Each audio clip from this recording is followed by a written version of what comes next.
सूरदास जी श्री कृष्ण का वर्णन करते हुए यहाँ पर बता रहे हैं कि जब श्री कृष्ण से दूध पीने के लिए कहा जाता था तो वो अपनी माता यशोदा से पूछा करते थे कि मैया कवही बढ़ेगी चोटी, कितनी बार मोई दूध पियत भई, यह अजऊ है छोटी।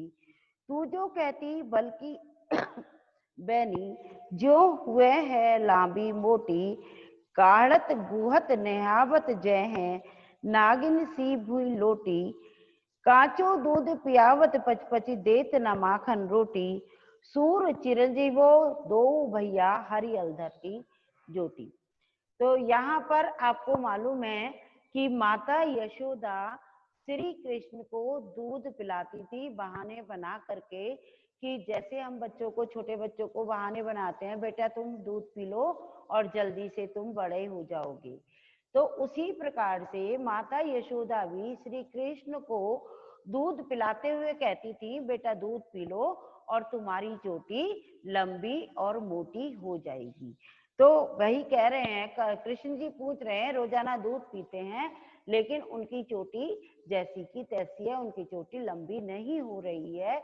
वो कह रहे हैं, मैया मेरी ये चोटी कब बड़ी होगी, तूने मुझे कितनी बार दूध पिलाया है लेकिन ये आज भी छोटी की छोटी ही है। तू तो कहती बल्कि बहनी, ज्यों हुए हैं लांबी मोटी। और तू तो ये कहती है कि दूध पीने से तेरी चोटी लंबी हो जाएगी और मोटी भी हो जाएगी। काढ़त बुहत निहावत जय है, और तू मेरे बालों को काढ़ती है, नहलाती है और उनको गूंथती है, चोटी बनाती है उनकी। और कि ये चोटी बनाने से तेरी चोटी भुई में जमीन, जमीन पर नागिन की तरह लौटने लगेगी।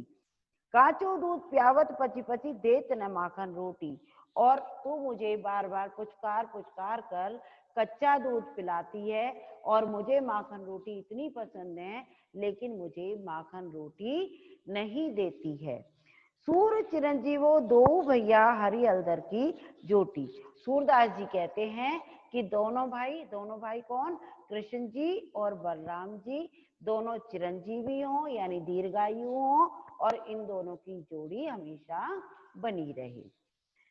नेक्स्ट है, तेरे लाल मेरो माखन खायो, दोपहर दिवस जानी घर सुनो, ढूंढी ढंडोरी आप ही आयो, खोल किवार पैठी मंदिर में, दूध दही सब सखनी खवायो, उखल चढ़ी के को लीनो, अनभावत भूई में ढरकायो, दिन प्रति हानि होती गोरस की, यह ढोटा कोने ढंग लायो।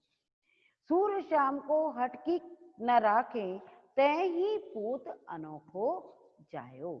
तो यहाँ पर सूरदास जी श्री कृष्ण का वर्णन करते हुए कह रहे हैं, जब आपको मालूम है कि जो श्री कृष्ण जी थे वो अपने घर का माखन तो खाते ही थे, अड़ोस पड़ोस का माखन भी खाए आते थे।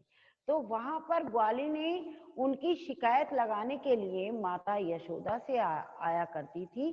तो ये उस समय का वर्णन यहाँ पर किया गया है। और माता यशोदा से वो शिकायत करते हुए कहती हैं कि तेरे लाल ने यानी तेरे बेटे ने हमारा माखन खा लिया है। लाल मीन्स बेटा, तेरे बेटे ने हमारा माखन खाया है। और कब खाया है, दोपहर दिवस जानी घर सुनो, ढूंढी ढंडोरी आप ही आयो। दोपहर के समय में यह हमारा घर अकेला जान करके और अपने आप ही अंदर आ गया। होली की वारी बैठी मंदिर में, दूध दही सब सकनी खवायो। और क्या किया इसने, इसने दरवाजा खोला, होली की वार मतलब दरवाजा खोला, सीके कोली ने नहीं, बैठी मंदिर में, और मंदिर में बैठा यानी जहां पर हमारे माखन की हंडिया रखी हुई थी वहां पर मंदिर में बैठा, और दूध दही सब सकनी खवायो, और दूध भी और दही भी अपने दोस्तों को भी खिलाया और स्वयं भी खाया। उखल चढ़ी सी के को लीनो, अनभावत भूमि में ढरकायो। और क्या किया इसने, क्योंकि वो तो छीके पर टंगा हुआ था माखन, तो तो उसने क्या किया, एक ओखली होती थी जिसमें वो कूटा करते थे, धान वगैरह कूटते थे, देखी होगी आप लोगों ने, पिक्चर्स में जरूर देखी होगी। तो उसमें चढ़ा, ओखली पर चढ़ा, एक डंडी ली, सीख ली और उससे उसे गिरा लिया छीके से, है ना। छीके से अगर कोई चीज गिराई जाएगी, मान लीजिए कोई चीज ऊपर रखी है, हम उसे गिराएंगे डंडी वगैरह से तो वो नीचे गिर जाएगी। और वो ऐसा तो नहीं हम उसे सारी कैच कर सके, भाई बॉल वगैरह तो हम कैच कर सकते हैं, लेकिन माखन जैसी चीज तो क्या होगा, वो नीचे ही गिरेगा, जमीन पर गिरेगा।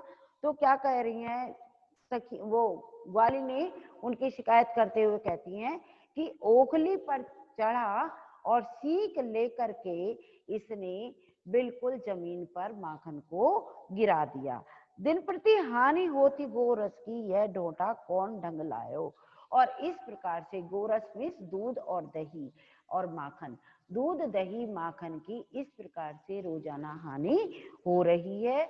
ढोटा में पुत्र, यह पुत्र किस तरह का है, यानी सारे बच्चे तो ऐसे नहीं होते, ये इस तरह का अनोखा कैसा पुत्र है, किस प्रकार का पुत्र है कि जो ये ऐसे ऐसे काम करता है और इस प्रकार से दूध दही और माखन की रोजाना हानि होती है। सूर्य शाम को हटकी न राखें, ते ही पूत अनोखो जायो। सूर्य शाम जी कहते हैं कि तेरा पुत्र अनोखा है और क्या तूने ही अनोखे पुत्र को पैदा किया है। तो आई थिंक आपको ये पार्ट क्लियर हो गया होगा। मैं आपसे पूछती हूँ